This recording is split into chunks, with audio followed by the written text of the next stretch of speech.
નમસ્કાર, આપ જોઈ રહ્યા છો YNN ન્યૂઝ. સમાચારમાં વાત કરીએ તો વડોદરા શહેરમાં પીએફ કમિશનર તરીકે મનોજ કુમાર યાદવજીએ ચાર્જ સંભાળ્યો. વડોદરા ખાતે પીએફ કમિશનર મનોજ કુમાર યાદવે ચાર્જ સંભાળ્યો છે. 1998ની બેચના મનોજ કુમાર યાદવે 23 વર્ષની કારકિર્દીમાં મોટા ભાગે પીએફ કચેરીમાં કામ કર્યું. અગાઉ દહેરાદૂન, નોઈડા કામ કરી ચૂક્યા છે. વડોદરામાં આવીને તેઓ વડોદરા ક્ષેત્રમાં નોકરિયાત વર્ગ માટે પીએફ કચેરી દ્વારા તેમના ક્લેમ પાસ કરવા માટેની મુશ્કેલીઓ દૂર કરવા માટે પ્રાધાન્યતા આપવા ઈચ્છે છે. ઉપરાંત તેને સરળ કરવા પર ધ્યાન આપશે. દર મહિને 50,000 જેટલા ક્લેમ આવે છે. કોન્ટ્રાક્ટર પ્રિન્સિપલ એમ્પ્લોયર પોર્ટલ પર દરેક કોન્ટ્રાક્ટરે રજીસ્ટર કરવું ફરજિયાત કરવામાં આવ્યું છે અને દરેક કર્મચારીનો પીએફ કાપીને સમયસર જમા કરાવવું જરૂરી છે. કોરોના કાળમાં જેમના માતા પિતા અવસાન પામ્યા છે તેમની માહિતી એકઠી કરીને તેમને મદદ કરવામાં આવશે. વડોદરા શહેરમાં 6 લાખ લોકોના એકાઉન્ટ છે. 10મી જુલાઈના રોજ લોક અદાલત યોજાશે, જેમાં જે પીએફ ધારકોની મુશ્કેલીઓ છે તે ઉકેલવામાં આવશે. મનોજ કુમાર યાદવને મીડિયા સાથેની વાતચીતમાં પીએફ કમિશનરેટ દ્વારા વડોદરા શહેરમાં કરવાની કામગીરી વિશે પણ વાતચીત કરી હતી.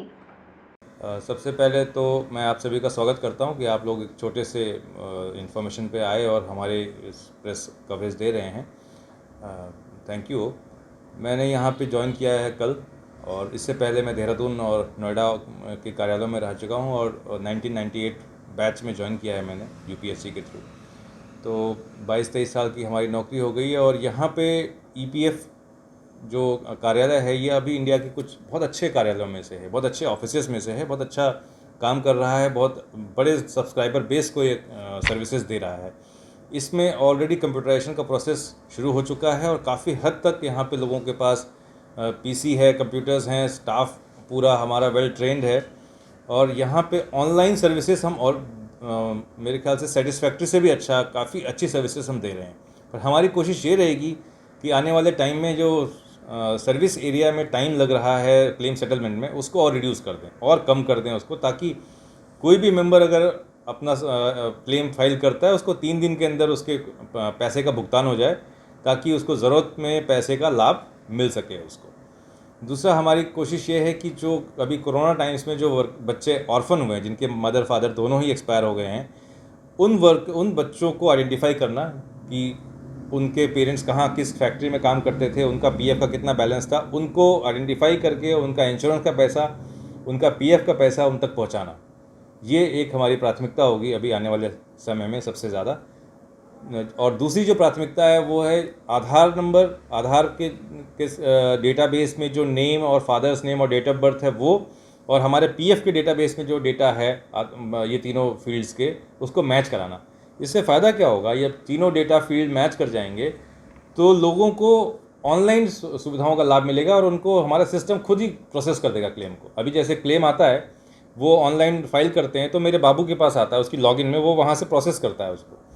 जब ये ऑनलाइन हो जाएगा, सारी चीज़ें मैच कर जाएंगी, तो मैक्सिमम चीज़ें सिस्टम अपने आप प्रोसेस कर देगा. क्लेम को किसी आदमी की ज़रूरत नहीं पड़ेगी, सिस्टम अपने आप उसको क्लेम प्रोसेस कर देगा, पैसा उनको मिल जाएगा. तीसरी प्राथमिकता हमारी होगी, जितने बड़े एम्प्लॉयर्स हैं, बड़ी फैक्ट्रियां हैं, उसमें मैन पावर सप्लायर्स हैं. मैन पावर सप्लायर्स के लिए एक प्रिंसिपल एम्प्लॉयर पोर्टल बना हुआ है. इस प्रिंसिपल एम्प्लॉयर पोर्टल में उनको सभी मैन पावर सप्लायर्स को, कॉन्ट्रैक्टर्स को रजिस्टर करना होता है, ताकि पता चल सके कि कौन सी कंपनी में कौन सा कॉन्ट्रैक्टर है और वो अपने वर्कर्स का पैसा भर रहा है, नहीं भर रहा है, कंप्लायंस कर रहा है, नहीं कर रहा है. सिस्टम पे हम चेक कर सकते हैं उसको. तो ये हमारा प्रयास है कि वो इंश्योर करें कि जितने भी बड़े एम्प्लॉयर्स हैं, बड़ी फैक्ट्रियाँ हैं, वो जो कॉन्ट्रैक्टर्स को एम्प्लॉय कर रहे हैं, वो लोग प्रिंसिपल एम्प्लॉयर पोर्टल पे अपने सारे कॉन्ट्रैक्टर्स का डिटेल्स, पीएफ नंबर, उनके वर्कर्स का डिटेल्स सब उस पर डालें, ताकि वो वेरीफाई हो सके. अगर कोई कंप्लायंस में कोई कमी है, कोई प्रॉब्लम है, तो वो आइडेंटिफाई हो सके और जल्दी चीज़ों को हम पकड़ सकें और उनके खिलाफ़ कार्रवाई कर सकें. और मेरा फोकस सर्विस एरिया को बहुत अच्छा करने का है कि यहाँ के जो हमारे वडोदरा के सब्सक्राइबर्स हैं, उनको अपने ज़रूरत के समय पे प्रोविडेंट फंड का पैसा बिना किसी प्रॉब्लम के मिल जाए. ये मेरी सबसे बड़ी प्राथमिकता होगी. और उनका जो प्रोविडेंट का फंड का पैसा है, अगर वो एलिजिबल कंपनी में काम कर रहे हैं जहाँ पे पीएफ लागू होना चाहिए, तो वो उनको मिलना चाहिए और इसके बीच में कोई आना नहीं चाहिए. उनके पीएफ के पैसे के बीच में और उनके बीच में उनका हक है प्रोविडेंट फंड का बेनिफिट लेना, और उनको डेफिनेटली हम दिलवाएंगे. बात करें सर, वो जो कॉन्ट्रैक्टर होते हैं उनको भी अपने जो एम्प्लॉय है, कामगार रखते काम पर, उनके लिए भी लोन करना जरूरी है। कुछ बदलाव है नियम में? कोई छुटलाव नहीं है, उनको कंपलसरी है।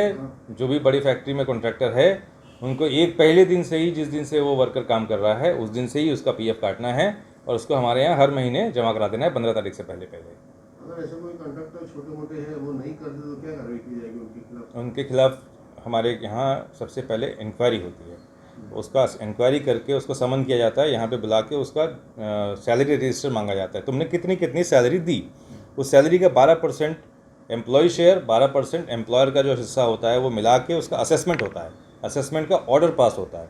ऑर्डर पास होने का 15 डेज़ का उसको टाइम मिलता है पैसे भरने का। 15 दिन बाद अगर वो पैसा नहीं भरता है तो फिर हमारे यहाँ से उसके खिलाफ रिकवरी की कार्रवाई होती है, जिसमें उसका बैंक अटैचमेंट होता है, उसकी प्रॉपर्टी की अटैचमेंट हो सकती है, उसको अरेस्ट हो सकता है। तो ये तीनों चारों कार्रवाइयाँ इकट्ठी होती हैं, क्योंकि ये जो पैसा वर्कर का है उसने अपनी मेहनत से जो इकट्ठा किया है, इसको कोई भी उसका हक नहीं मार सकता। हर तरह से जो हमारा एक्ट है, ईपीएफ एक्ट, वो उसको बचाता है, उसको सेव करता है, उस ताकि बुढ़ापे में या जब उसकी अपंग हो जाता है कोई वर्कर या उसकी डेथ हो जाती है तो उसके बच्चों को ये बेनिफिट हम दे सकें। एक सोशल सिक्योरिटी का छाता उसके सर पे हमेशा रहे कि कुछ भी दुर्घटना होती है या कोई कमज़ोरी होती है या बुढ़ापा होता है तो उसके लिए, उसके बुढ़ापे में या उसके ख़राब समय पे ये सब चीज़ें काम आए उसके लिए। सर, कोरोना के समय में कितने कर्मचारी को उनका पैसा मिला है या तो उसकी कुछ? देखिए, अभी मैं देहरादून से आ रहा हूँ, तो देहरादून में आप लोगों ने देखा होगा एक दुर्घटना हुई जिसमें डैम टूट गया और कई लोग बह गए थे। तो उसमें 143 लोग बह गए, तो उनका डेथ डिक्लेयर करना होता है। डेथ डिक्लेयर करने के एक हफ्ते के अंदर हम लोग उनको उनका पेंशन, उनका इंश्योरेंस का पैसा, इंश्योरेंस भी 7 लाख रुपए हो गया आजकल, उनके विडोज़ को वो पैसा पूरा दे रहे हैं और पेंशन दे रहे हैं विडो को भी और 2 बच्चों को 25 साल की उम्र तक, प्लस उनके पीएफ खाते में जो उनका बैलेंस है वो दे रहे हैं। तो कितना बड़ा, आप देखिए कितना बड़ा एक सिक्योरिटी है कि उनका जो घर है वो बर्बाद नहीं होता है। बच्चों का, गांव में अगर बच्चे पढ़ रहे हैं तो 4-5 हज़ार रुपये में उनको उनका घर चल जाता है, फ़ीस चली जाती है, खाने पीने को हो जाता है, इंश्योरेंस के पैसे से उनके बाकी ज़रूरतों की पूर्ति हो जाती है और पीएफ का पैसा भी उनको मिल जाता है। तो एक तरह से बहुत बड़ा, एक वर्ल्ड का सबसे बड़ा सोशल सिक्योरिटी ऑर्गेनाइजेशन है। वर्ल्ड में इतना बड़ा ऑर्गेनाइजेशन नहीं है जो किसी की सोशल सिक्योरिटी को देख सके। और ये कंट्रीब्यूटरी है, 12% एम्प्लॉय की सैलरी से, कामगार की सैलरी से कटता है, 12% मालिक देते हैं, तो ये जुड़ता है।